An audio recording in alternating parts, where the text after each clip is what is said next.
G'day guys, what's going on? Super here, welcome to the channel. Today I'm going to be going over my round 16 review. I scored 2,476 in the top 10%. Pretty poor week from me as we weren't actually full Premo this week, as we've been holding on to Sicily for a while now.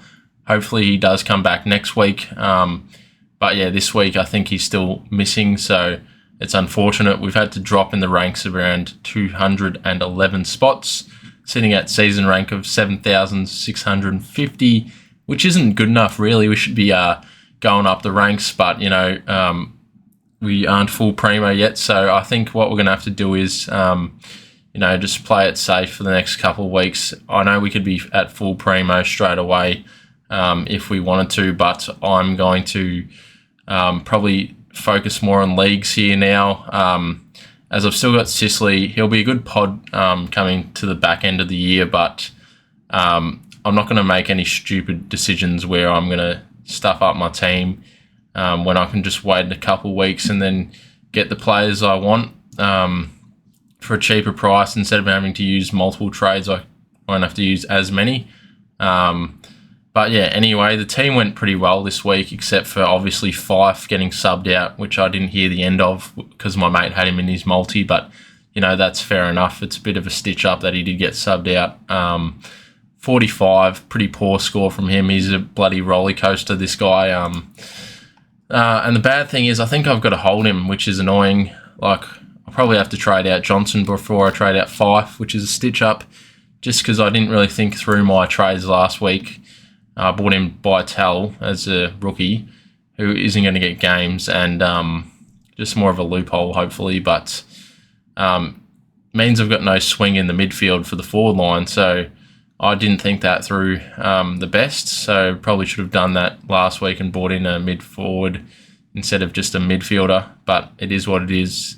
And then, yeah, we had the VC on Bontempelli, not too bad from him. Thought he was going to go massive since last game he played Freo. He scored like 180 or something, so 114 was a bit of a letdown, but still a pretty good score.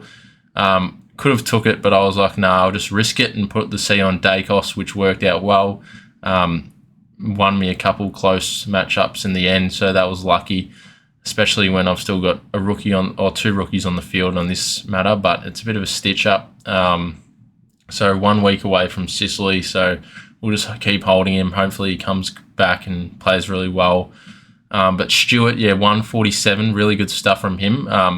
He's just one of those guys, like I'm watching the game, I don't notice him that much, but he just takes like these intercept marks and, he scores really well in the end, so that's good. I think he went from like a 80 in the last, the start of the last quarter to 147, which is ridiculous. But yeah, he's obviously a good SuperCoach player, so it's great to see him, take the kick-ins and take the intercept marks, which is good. It was a bit of a shit game to watch, to be honest. I can't believe it was a draw, but, it is what it is. At least we got the points anyway. And Dawson played North Melbourne, bit of a letdown from the Adelaide boys.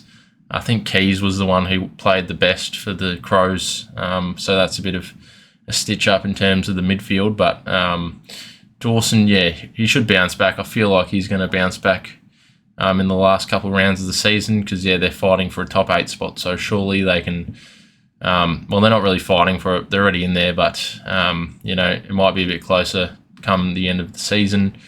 And then Will Day, I actually missed this game, unfortunately, so that was a bit of a stitch up. I was working during Sunday, so that sucks. 65, though, is pretty bad. I wonder what a 77 break even. It's actually going to go up in money somehow, probably from that massive score from the Gold Coast game. Just hope that he bounces back. But yeah, he's probably someone I'm looking at maybe making a luxury upgrade to later in the season. But yeah, he's at that price, not too bad. Hopefully he can continue to make us some money, so when I do want to swing him, he's not dropped in price that much. And then Sheasel and Zeeble played it alright. Not the greatest stuff from them. Pretty sure Hall's still out of the side, so a bit of a letdown. And then they've got Geelong this week, so at GMHBA Stadium, so that'll be interesting to see. Maybe Sheasel might tear it up, just with Geelong's midfield, They haven't been the greatest, but maybe Sheasel can turn it up a fair bit if he is in the midfield. And then Zeeble, 93, which is all right. Hopefully, I just get the feeling he should go 110 now from the rest of the season. Maybe like not average 110, but get some higher scores at least. I reckon he'll be able to do that. And then Bonce, I went over him before. Wasn't too bad. Wasn't the greatest. Zeret, the big man, he killed it. 168. I was like, geez, he's on like 140, and it was like the start of the last quarter or something.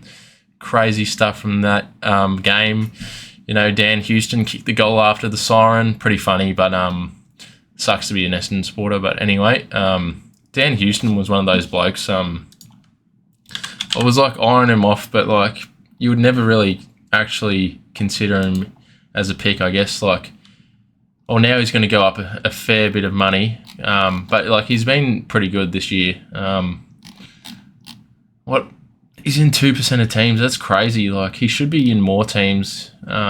He just had like a couple stinkers. Like he had one bad game since like round 10. But yeah, he's been pretty consistent. So not a bad pick if you have him. That's a pretty good effort.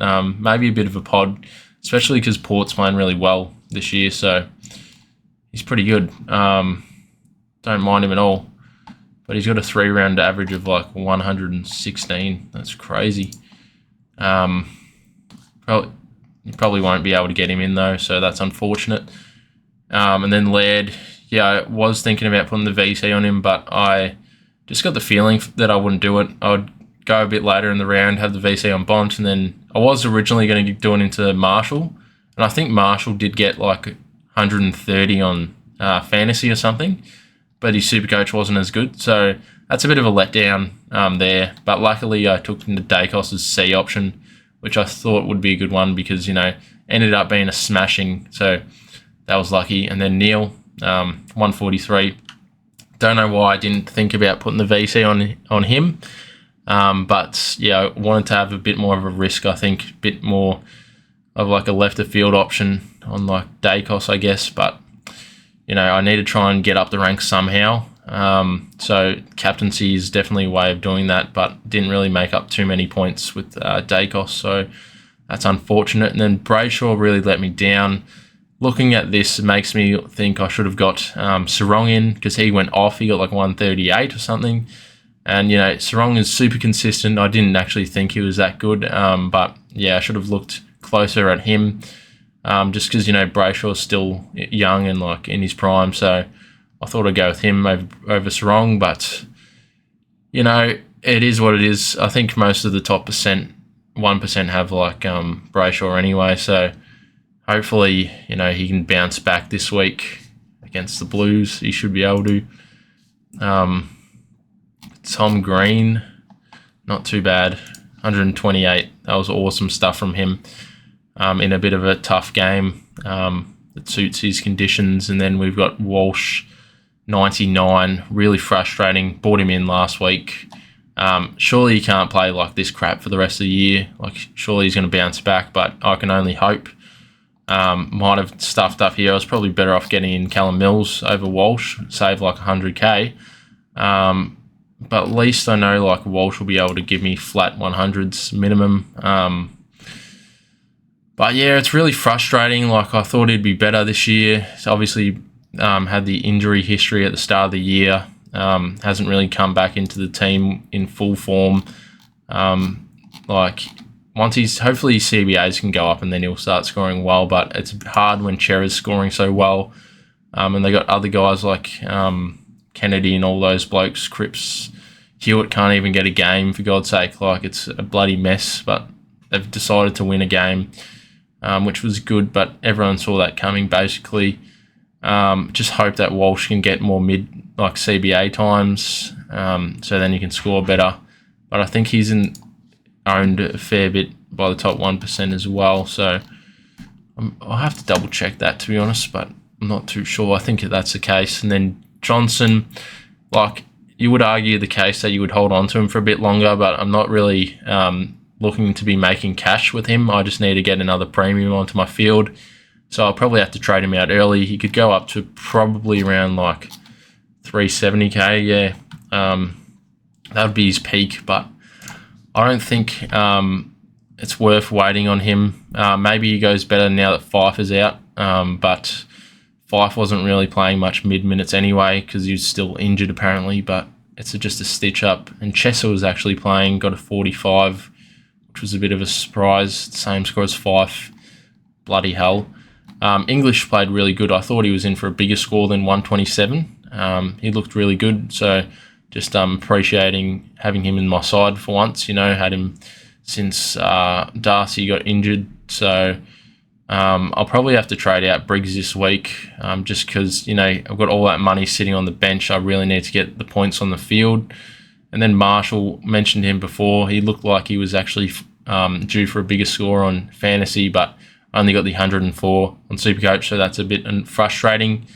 If you did have Briggs and you wanted to swing him to like a cheaper ruckman, you'd probably get Darcy for not much more, but I still think Darcy's a better pick than Briggs. But the only issue with Darcy is that he's freaking just came back from an injury, but he does have a pretty easy lineup coming up, I believe. Like Tom de Koning shouldn't be too bad, but this week. And, he's got a high ceiling, could be a good point of difference. But Briggs, I'm still not sure of him. Got Hawthorn. I'm pretty sure their ruck just went down at Hawthorn, so Briggs might be in for a big one, so would consider holding him as well. But I just can't afford to be holding these guys that have got so much cash tied into them. I need to trade them out and get the points on the field. If you already had full Premo and you're still holding Briggs somehow, probably just keep holding him for a bit longer. Just to get the cash, like maximum cash out of him, but I can't afford to hold him any longer, so I'm going to have to trade him out. Dunkley got subbed off. It just got confirmed as well that he is going to miss this week, I believe. I think he's going to be rested or something. He wasn't at training, so not good signs for the West Coast game. So that brings to question that we'll have to put the VC on Neil for sure, because he'll be the main guy. And then Taranto, they got belted, so 72, not a good game from the Tigers midfield anyway. And then Goulden actually played really well, I thought, probably because Warner was out. But, that's probably why Mills scored well as well, because Warner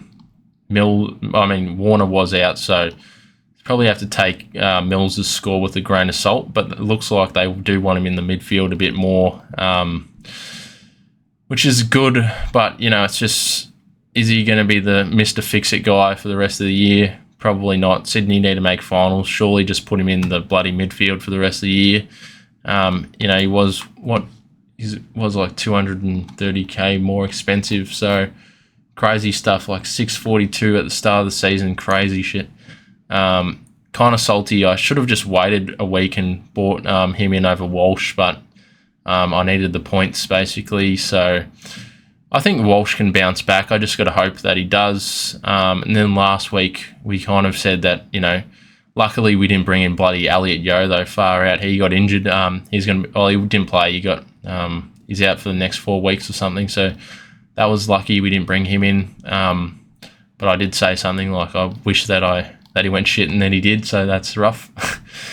Anyway, Rosie, he really blew it out of the park, which was good. 141.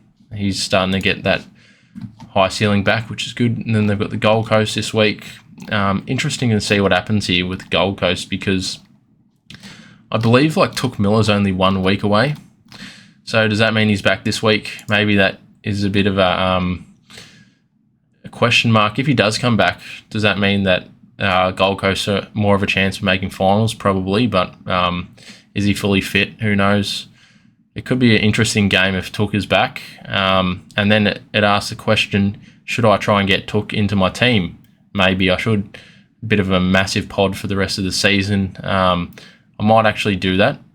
Trade Will Day to Took Miller in the coming rounds when he drops in price. I think it was from that, he had that 40 score or something. So he's got a break even 170. If you could just drop a couple weeks, so if he drops for 2 weeks, then I'll trade him in, maybe something like that. That's probably what I'll do. I'll trade Day to him. Hopefully Day can sustain this price, and then I'll have enough money in the bank to just do it with one trade. But that's probably something I might consider doing this year, or just in the later part of the year. Cornelio, 86? He's been a bit up and down. Like, he just hasn't gone above that price.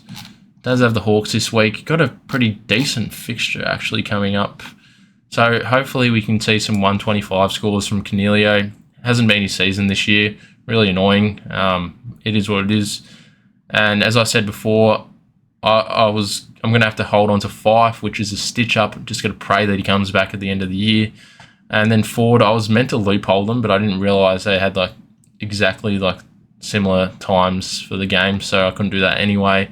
Luckily, Ford only scored 49. I would have been salty if you got 65 or something, but that's a bit of a stitch up. So I'll go over my trades this week. So what I'll do is I'll trade out Briggs. I'll have to get rid of Johnson as well at the moment.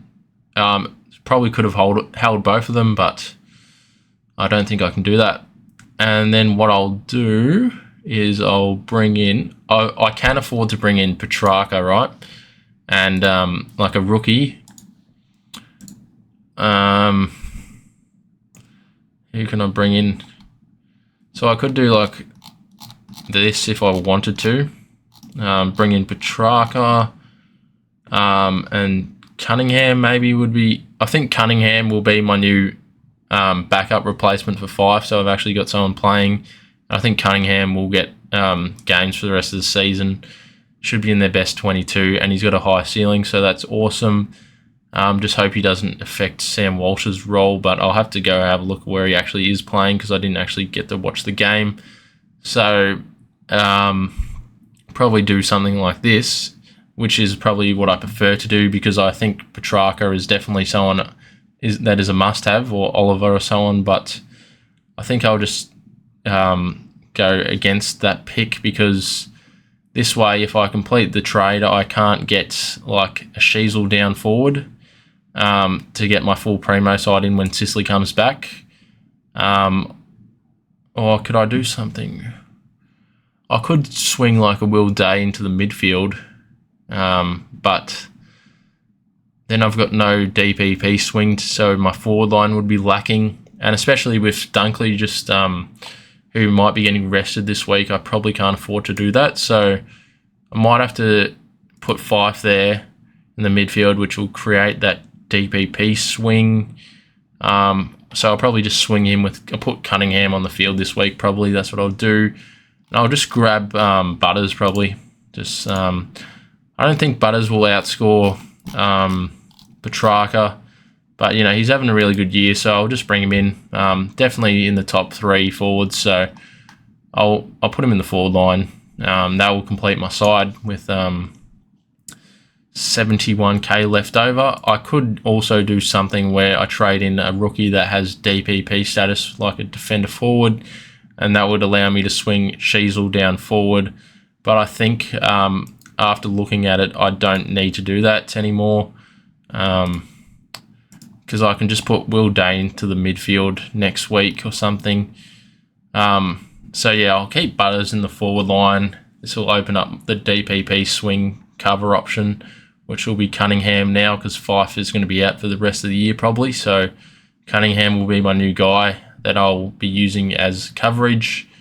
And then it looks like Sheasel and Zeeble are going to stay down back for the remainder of the season. So my full Premo side will look like this. Put Sicily back onto the field, and then I'll just swing Chesser down there and Will Day onto the field here. So that's what my full Premo side will look like with 3 trades left. Is Will Day a Premo? Probably not. Zeeble and Sheasel also have question marks on them. But maybe even Walsh at this point. But, Walsh is hopefully he's going to bounce back. But probably what I'll look to do, depending on if Took is back this week or not, I might look to trade Day out next week for Took, have a massive pod, because he does have, he's only in 5,080 teams, so he could be the guy that saves my season. But his scores haven't been ridiculous. And then again, it is like I'm trading in a guy who's been out for like a majority of the season, so it's a bit of a punt. Otherwise, I could just trade him to like a Oliver or a Petrarca. Just hope that they drop in price a fair bit. But they probably won't drop in price all that much. But this will be the completed side. I'll have to just bring Day back into the defense line for the moment, for this week anyway, because this week will work out. It'll work out a bit better this week if I do this, because Dunkley might actually miss this week, so we'll have to take forward score. Otherwise, if we went the Petrarca route, we'd be having to take put a Fife on the field, and he's not going to be playing anyway. So it's a bit of a concern. This will work out better for my team. So in terms of what are my captain options, I'll probably just go, if you have Petrarca or Oliver, I'll probably put the C on him. But Neil is obviously a VC option this week against West Coast. West Coast paying $20. Fucking hell. I believe on Sportsbet it's like $34 or something, but last week we were actually having a look at it as a bit of a joke, and they were paying $51 or something, and we're like, how do you even get to $51? So my mate put a cheeky 5 on them, so that'd be pretty funny if West Coast actually bet them in at the Gabba, with no Dunkley. That'd be an absolute piss take if that happened. Biggest upset of the year, but probably very unlikely. But they actually had a bit of fight against the Saints last week, which was a bit surprising. That's why the odds dropped a fair bit, but still ridiculous. But yeah, that's pretty effed up. So I don't know. Doubt they'll win. It's just more of a piss take that we're having a laugh at there. Anyway, what else? So now I've got Butters in my side. Maybe he's a captaincy option. But yeah, depends on if Took is back or not. Still should run a mark anyway. He's looking really good, but you could argue that Rosie would probably be a good option as well. I think this week there's quite a few good options. Like you could have the VC on Taranto. He might bounce back. Even a Goulden could be a good option as well.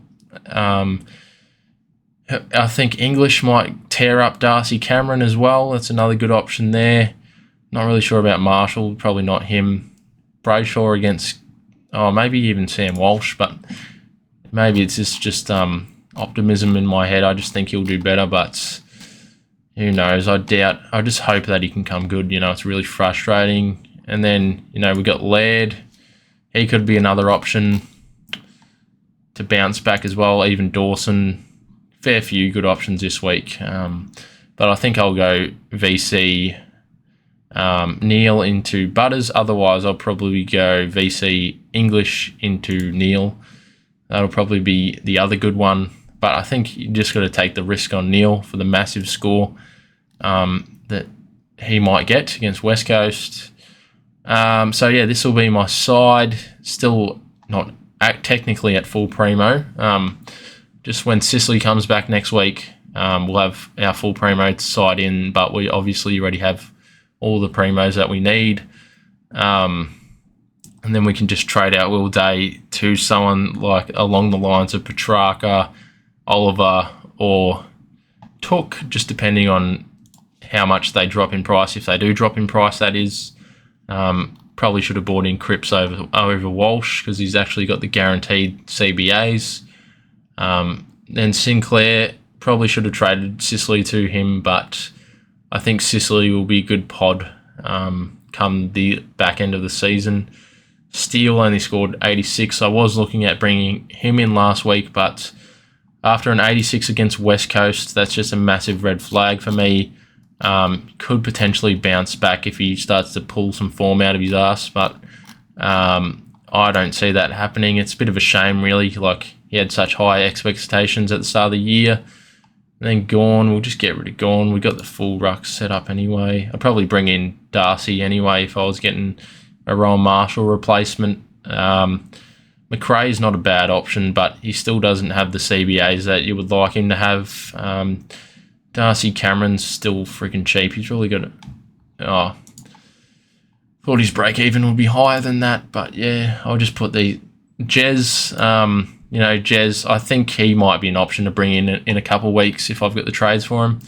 So I only have 3 trades left, so the next trade is probably a luxury upgrade instead of having cover.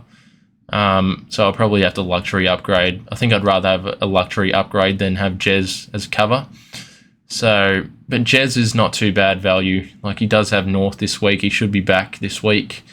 147. I don't think he'll drop 50k because it is against North Melbourne. And it's in Geelong, so depending on how he goes, he'll probably only drop about 35k. But, he might actually drop the 50k. That is me just being a biased Geelong supporter thinking that he'll kick 5 goals. But, it is at GMHBA Stadium, and we have not been playing our best footy, so we really want to make a case that we're actually going to get better, especially against North Melbourne. So I'm just curious to watch him, see how he goes. And then Hawkins is another one of those blokes who has dropped a fair bit in price, but he's reached his break even, so another cover option as well. But he's had a pretty bad year himself. I just really hope that these guys can come out and play good for the rest of the season. And then, Tex Walker, I've got him in here just maybe as a cheeky trade-in option come the end of the season. Probably not. And for some reason I've got Guthrie in here as well, just more Geelong bias. But if he actually comes back and he's fit, he could be a good pod, because he'll have all the CBAs. He'll have more than Dangerfield because he's our best midfielder anyway. So, but I just don't think his scoring is going to be as good as like past seasons, especially with the foot injury. So I don't even know why I'm looking at him, but last year he didn't even play the best footy either. So I don't know. I probably have to just get rid of him off the watch list because he's probably not going to come back this season at the end of the unless we make finals. But yeah, that's aside. Next week, we can potentially trade Will Day to Took if he does look good. Otherwise, we'll just hold on to Day for a couple of weeks and then pray that Oliver or Petrarca drops in price and then swing him. And hopefully Will Day will stay the same price and then we can swing him to an Oliver or Petrarca like I initially planned. But yeah, that's the side, guys. Hopefully everyone's gone great and we're all climbing up the ranks. Thanks so much for watching, guys, and I'll see you guys later.